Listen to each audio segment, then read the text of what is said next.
Morning बेटा। Classification को आगे बढ़ाते हुए इस कोलाइड की क्लास को आगे बढ़ाते हैं बेटा। और देखिए अब क्लासिफिकेशन दो कर लिए थे अपन ने। पहला किया था फिजिकल स्टेट पे कोलाइड का क्लासिफिकेशन और नेक्स्ट क्लासिफिकेशन अपन ने किया था interaction between dispersed phase and disperse particle. तीसरा क्लासिफिकेशन है C, classification of colloids on the basis of the particle of the solute, particle of the dispersed phase. Disperse phase the particle की size क्या है, particles कैसे हैं, उसके basis पर इनको थ्री क्लासेस में डिवाइड किया गया है। फर्स्ट होते हैं बेटा मल्टी मॉलिक्यूलर कोलाइड्स। मल्टीपल का मतलब जानते हैं कि इसमें छोटी चीजें मिलके, छोटे पार्टिकल्स मिलके बड़ी रेंज में आएंगे। तो सबसे बड़ी बात है कि याद रखना बेटा कि कोलाइडल रेंज पता होनी चाहिए आपको। और कोलाइडल रेंज पार्टिकल्स की क्या होती है कि जब पार्टिकल की साइज 1 नैनोमीटर से 1000 नैनोमीटर के बीच हो, पार्टिकल्स का डायमीटर जो मैंने बताया था आपको इसके बीच हो, तो वो है अपने कोलाइडल रेंज। इस रेंज में आ जाना चाहिए। तो इस रेंज से छोटे पार्टिकल्स यानी 1 नैनोमीटर से जो छोटे पार्टिकल्स होते हैं मिलकर के यदि कोलाइडल रेंज में आ जाते हैं तो उनको बोलते हैं मल्टी मॉलिक्यूलर कोलाइड्स। और एग्जांपल है बेटा गोल्ड सॉल्ट, सोने का जो कोलाइडल विलयन है गोल्ड का सॉल्ट, उसका कोलाइडल विलयन सॉल्ट। और सल्फर के कोलाइडल विलयन जिसमें S8 पार्टिकल्स, सल्फर का मॉलिक्यूलर फॉर्मूला क्या होता है बेटा S8। तो सल्फर के बहुत सारे पार्टिकल मिलकर के जब बना लेते हैं तो उसको बोलते हैं अपन मल्टी मॉलिक्यूलर कोलॉइड्स। मल्टी में क्या होगा, छोटे मिलकर बड़े में जाएंगे। ओके। दूसरा क्लासिफिकेशन है macro molecular colloids.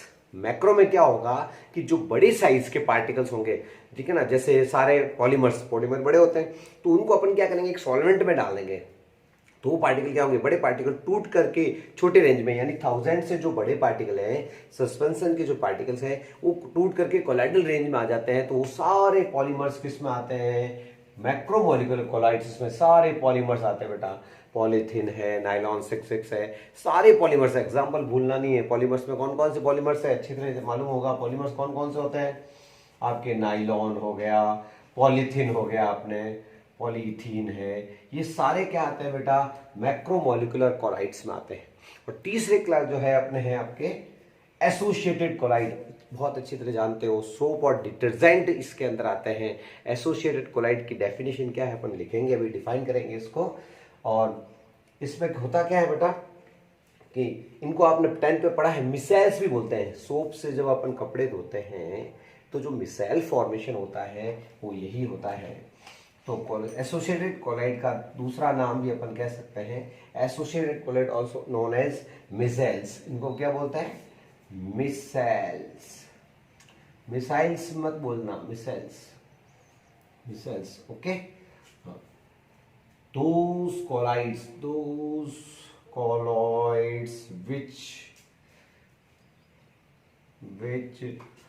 which are simple electrolyte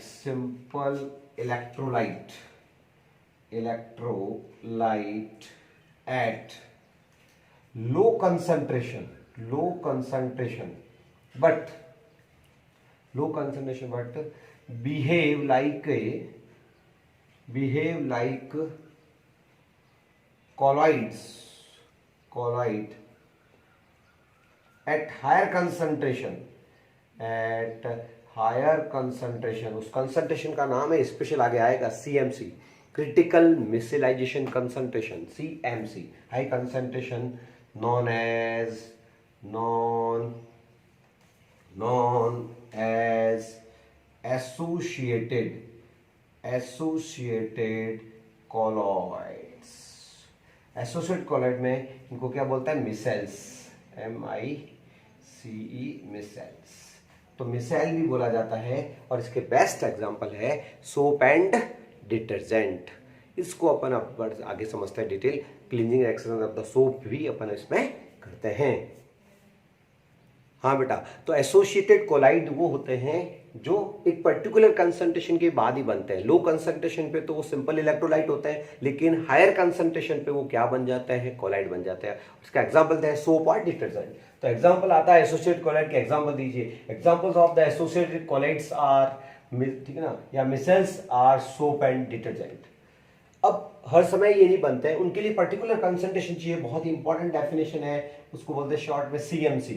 full form है critical micellization concentration. Okay, the formation of micelles takes place only above a particular concentration. एक पर्टिकुलर कंसंट्रेशन के बाद ही वो बनते हैं, नॉन एज क्रिटिकल मिसेलाइजेशन कंसंट्रेशन। ये साबुन के लिए जो सोप होता है उसके लिए इसकी वैल्यू होती है बेटा 10⁻³ to 10⁻⁴, इस रेंज मोल पर लीटर। इस कंसंट्रेशन के बाद ही वो डिटर्जेंट जो है वो क्या बनाता है, एसोसिएटेड क्लोराइड बनाता है। और एक टेम्परेचर, ये देखो आप ठंडे ठंडे पानी में कपड़े नहीं धुलते हैं, है ना, तो उसके लिए भी एक टेम्परेचर भी चाहिए। बहुत ज्यादा ठंडा पानी उसमें कपड़े नहीं धुलेंगे, तो एक टेम्परेचर होता है, उसका नाम है क्राफ्ट टेम्परेचर। ये भी एक पर्टिकुलर टेम्परेचर होता है, यूं कह सकते हैं मिनिमम टेम्परेचर होता है, उसके बाद ही कपड़े धुलते हैं।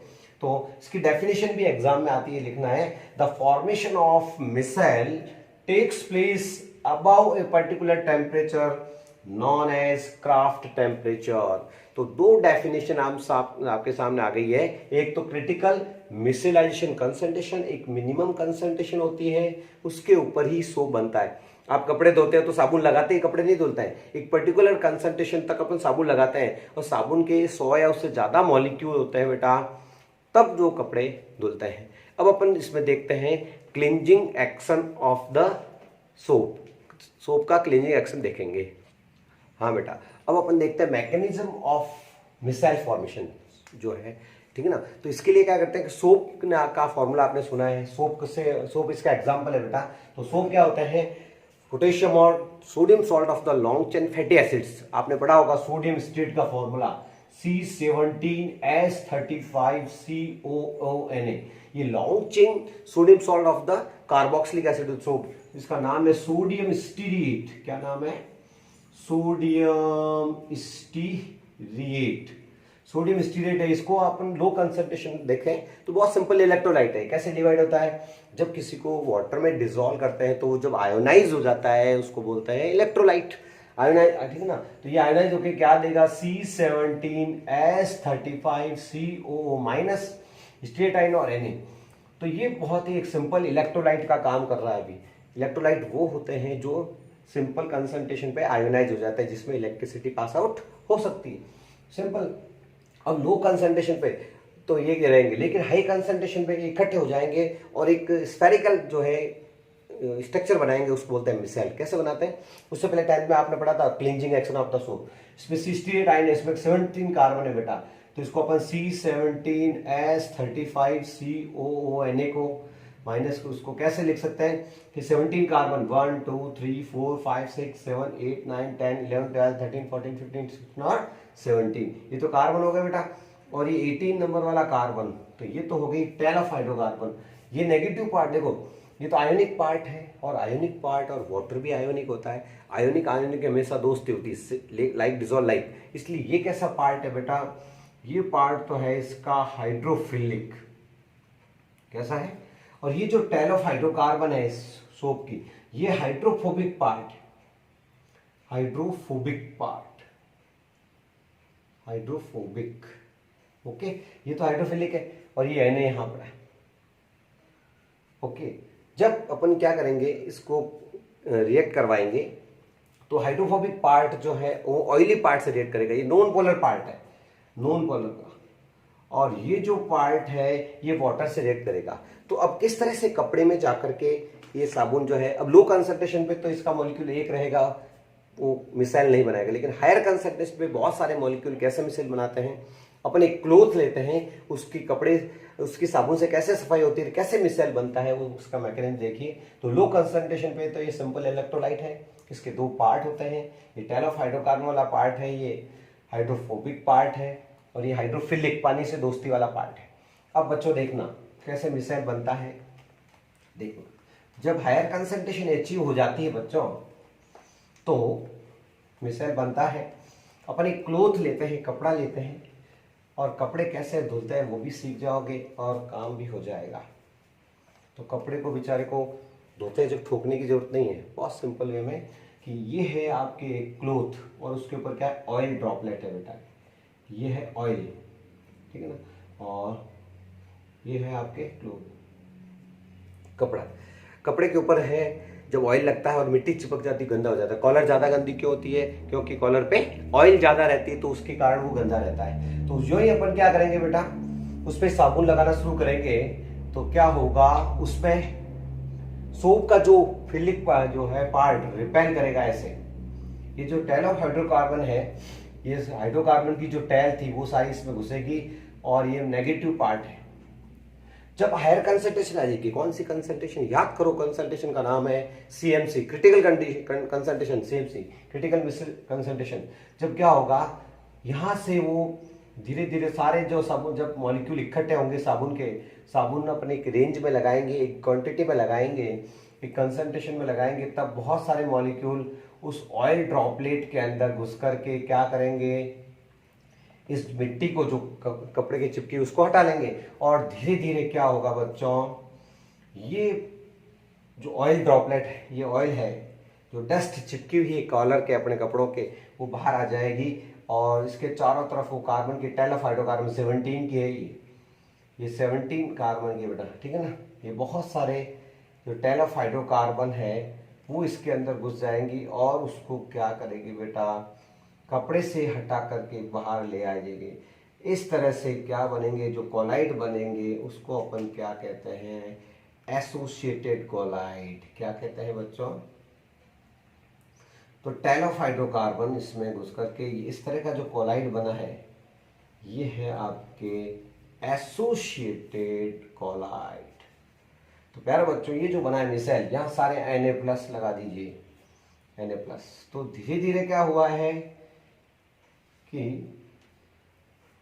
कपड़े पे जो गंदगी चिपकी हुई थी उसको साबुन रिएक्ट करके मिसाइल बनाया। तो ये हायर कंसंट्रेशन पे एक स्फेरिकल स्ट्रक्चर बन जाता है, उसको बोलते हैं मिसाइल। तो इस तरह से कपड़े भी साफ हो जाते हैं और मिसाइल फॉर्मेशन होता है। उसमें सारे हाइड्रोफोबिक पार्ट जो है वो ऑयल से रिएक्शन कर लेते हैं, हाइड्रोफिलिक पार्ट वाटर से रिएक्शन कर लेता है। और जब कपड़े को पानी के अंदर अपन डुबोते हैं तो वो सारा गंदगी उस कपड़े से हट करके पानी में आ जाती है, पानी गंदा हो जाता है, उसको गिरा दिया जाता है। इस तरह से मिसाइल फॉर्मेशन होता है बच्चों। These are also called associated collides.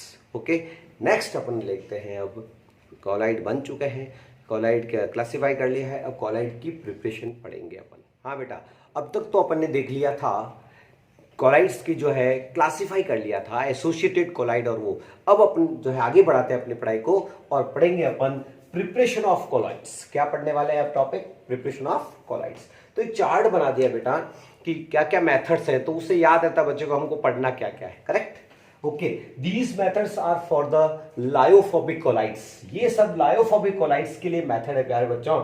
Lyophilic के लिए क्यों नहीं है? लायोफिलिक के लिए इसलिए नहीं बेटा, क्योंकि फिलिक तो वो होते हैं जो पानी में डालते आराम से डिजोल्व हो जाते हैं, तो उनको क्या बनाना, गोंद है जैसे घर में सूख गया, पानी डाल दिया उसके अंदर, वो तो फटाफट ऐसे बन गया।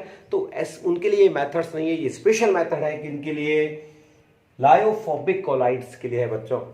ध्यान दीजिए, केमिकल मेथड्स और फिजिकल मेथड बुक में ढंग से क्लासिफाई नहीं किया है कि भाई किसके लिए है, तो मैंने उसको आपको इंडिकेट कर दिया ढंग से कि ये दो तरह के हैं, केमिकल मेथड्स भी है और फिजिकल मेथड। केमिकल मेथड में सबसे पहले कौन सा पढ़े अपन, ऑक्सीडेशन। ऑक्सीडेशन से यदि कोलाइडल सॉल्यूशन प्रिपेयर होता है तो ऑक्सीडेशन कहेंगे, उसमें देखना है रिडक्शन हो रहा है कि नहीं हो रहा उस चीज का, रिडक्शन। तीसरा पढ़ेंगे अपन डबल डिकम्पोजिशन और चौथा पढ़ेंगे प्यारे बच्चों हाइड्रोलिसिस। ये आप नोट कर लें, उसके बाद इनकी डिटेल कर लेंगे अपन। उसके बाद में आता है फिजिकल मेथड। फिजिकल मेथड में आता है बेटा इलेक्ट्रिकल डिसइंटीग्रेशन। इलेक्ट्रिकल डिसइंटीग्रेशन में इलेक्ट्रिसिटी यूज करेंगे, या इसका नाम दूसरा नाम याद रखना और करके, breeding arc method. Breeding arc का मतलब है, आर्क का मतलब होता है चिंगारी, अपन स्पार्किंग करते हैं ना, वो होती है आर्क। और दूसरा मेथड इसमें पढ़ेंगे अपन पेप्टाइजेशन। तो प्यारे बच्चों, नेक्स्ट अपन इसमें लेते हैं अब डिटेल इनकी। ओके, हाँ बेटा, method of preparation colloids start करते हैं। उसमें अपन पहले ले रहे हैं केमिकल मेथड्स। केमिकल मेथड में पहला मेथड ले रहा हूं मैं ऑक्सीडेशन। ऑक्सीडेशन में क्या होता है कि when we pass the sulphur dioxide gas SO2 solution then gives sulphur. ये देखो क्या होगा बेटा, सल्फर का कोलाइड सॉल्यूशन बन जाता है और प्लस वाटर बन जाता है सल्फर। इसको बैलेंस कर देंगे अपन, 3S ले लेते हैं, यहाँ 3 ले लेते हैं, वाटर मॉलिक्यूल्स अपने H2S हो गया है, ठीक है ना, ये 3S हो जाएगा यहाँ पे। वाटर मॉलिक्यूल हो जाएगा ये, ठीक है ना। ऑक्सीजन को बैलेंस करने के लिए अपन को इसमें लेना पड़ेगा, या फिर यूँ करो इसमें ब्रोमीन वाटर में H2S गैस पास करते हैं तो सल्फर अलग हो जाता है और 2HBr बनता है। तो ये एग्जांपल देखो, ये सल्फर जो अलग हुई है ये सल्फर सॉल है बेटा, सल्फर सॉल। तो ये एग्जांपल इसका इजी एग्जांपल है कि इसमें ऑक्सीडेशन से सल्फर आ रहा है, ठीक है ना। इसी तरह से रिडक्शन, रिडक्शन में क्या करें बेटा कि यदि अपन ऑरम जो गोल्ड है उसमें अपन एल्डिहाइड मिला देते हैं, फॉर्मेल्डिहाइड मिला देते हैं, तो इसका देखो क्या हो रहा है, AuCl3 की ऑक्सीडेशन स्टेट देखो जीरो हो रही है, फिर स्टेट में यहाँ से यहाँ +3 है लेकिन यहाँ जीरो है, इसका मतलब क्या होगा, रिडक्शन। तो इसमें केवल एक एक केमिकल इक्वेशन अपन को आनी चाहिए कि हाँ भाई रिडक्शन से वो अलग हो रहा है, वो कोलाइडल सॉल्यूशन में आ रहा है, गोल्ड सॉल बना बेटा, ये फेमस है, गोल्ड सॉल के नाम से जाना जाता है बच्चों। इसी तरह से अगला मेथड अपना कौन सा है, हाइड्रोलिसिस। हाइड्रोलिसिस में क्या करना है अपन, hydrolysis of the ferric hydroxide solution का अपन हाइड्रोलिसिस करवा देते हैं बेटा। हाइड्रोलिसिस में फेरिक क्लोराइड में क्या होगा, जब फेरिक क्लोराइड में वाटर में इसको पास कर दिया जाए तो क्या होगा, फेरिक हाइड्रोक्साइड बन जाएगा। फेरिक हाइड्रोक्साइड के 3 मोल्स प्लस आप क्या हो जाएगा 3HCl। कैसे आया होगा जानते हो, हाइड्रोलिसिस तो क्या है, एडिशन ऑफ वाटर, 3 मोल लेने वाटर के। कैसे लिए देखो याद दिला देता हूँ आपको, 11th क्लास में भी अपन ऐसे पढ़ते हैं सिंपल सा कि इसमें नेगेटिव चार्ज किस पे आएगा, ऑक्सीजन पे। इसमें ऑक्सीजन पे नेगेटिव चार्ज आएगा, Cl पे नेगेटिव, यहाँ H पे पॉजिटिव चार्ज है बेटा, ये HCl 3HCl बाहर निकल रहा है, देखिए 3HCl। तो ये है कौन सा method, hydrolysis, addition of water and break the compound known as hydrolysis. Okay बेटा, तो ये हाइड्रोलिसिस से आया, ये तीसरा मेथड था कोलाइड की प्रिपरेशन का। और चौथा मेथड कौन सा पढ़ोगे आप, डबल डीकंपोजिशन। कौन सा पढ़ेंगे प्यारे बच्चों, डबल डीकंपोज। उसका डबल डीकंपोजिशन किया जाएगा चौथे मेथड में, डबल डीकंपोजिशन।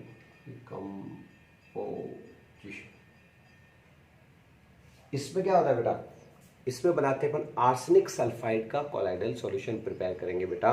इसमें में आर्सेनिक ऑक्साइड ले लिया जाए और उसमें अपन H2S गैस पास कर देते हैं, तो ये H2S क्या करते हैं, इसका भी डिकम्पोजिशन होता है, 2 इलेक्ट्रोलाइट ब्रेक होकर के जब तीसरा इलेक्ट्रोलाइट बनता है that is called double decompose. 2 जन डिकम्पोज हो रहे हैं, ये और ये, ठीक है ना। और क्या बन रहा है, AS2S3 और साथ में बनेगा वाटर। कैसे बना होगा, डिकम्पोज करवाए अपन, मान लो करवा देता हूं मैं, AS2O3 ब्रेक होके क्या देगा इस तरह से, ठीक बेटा। और 2 ये हो जाएगा 3OS2-, ठीक है। इसको ब्रेक किया है, कुछ नहीं किया, इसकी वैलेंसी वहां भेजी, इसकी वैलेंसी वहां भेजी, आगे भी लेके आ रहे हैं इसको। इसी तरह से H2S गैस को डिकम्पोज करें तो क्या होगा, 2H+ देगी और सल्फाइड देगी बेटा। इस तरह से ये आर्सेनिक और ये मिलकर के तो बना देंगे आर्सेनिक सल्फाइड, हाइड्रोजन और इसके साथ मिलकर के बना देगा वाटर। तो आपको ये तो समझाने के लिए है, ये नहीं लिखना है, आपको लिखना है इक्वेशन ये। तो डबल डिकम्पोजिशन से आर्सेनिक सल्फाइड का कोलाइडल सॉल्यूशन प्रिपेयर होता है। तो प्यारे बच्चों, ये मेथड्स कौन से थे, केमिकल मेथड। अब अपन पढ़ेंगे फिजिकल मेथड, और फिजिकल मेथड में बहुत इंपॉर्टेंट बताया था मैंने, इलेक्ट्रिकल डिस्चार्ज। इलेक्ट्रिकल डिस्चार्ज में उसका नाम है ब्रेडिंग आर्क मेथड। कौन सा मेथड है बेटा, इंपॉर्टेंट है वो, उसका नाम आपको याद रखना है, ब्रेडिंग आर्क मेथड। वो अपने इसमें करने वाला है, इलेक्ट्रिकल डिस्चार्ज। तो बच्चों देखिए, इलेक्ट्रिकल डिसइंटीग्रेशन, या नाम क्या था इसका, ब्रेडिंग आर्क मेथड। करना क्या है, जिसका भी कोलाइडल सॉल्यूशन प्रिपेयर करना है प्यारे बच्चों, उसके 2 पतले थिन वायर तैयार करने हैं। जैसे गोल्ड का बनाना है तो गोल्ड के ही वायर लेने हैं, ये गोल्ड के वायर ले लिए बेटा सोने के, और ये इलेक्ट्रोड्स का काम करेंगे। और उनको अपन एक इलेक्ट्रोलाइट से, इलेक्ट्रोलाइट मतलब वाटर से भरे हुए कंटेनर में लगा लेंगे। ओके, ये इलेक्ट्रोड्स का काम करेंगे, कैथोड का काम करेगा, एक एनोड का काम करेगा, और इनको अपन किस में रख लेंगे बच्चों, आइस बाथ में। आइस बाथ मतलब वही इसमें बर्फ और नमक होता है ना, उसमें। तो आप डायग्राम ड्रॉ कीजिए साथ साथ में बेटा।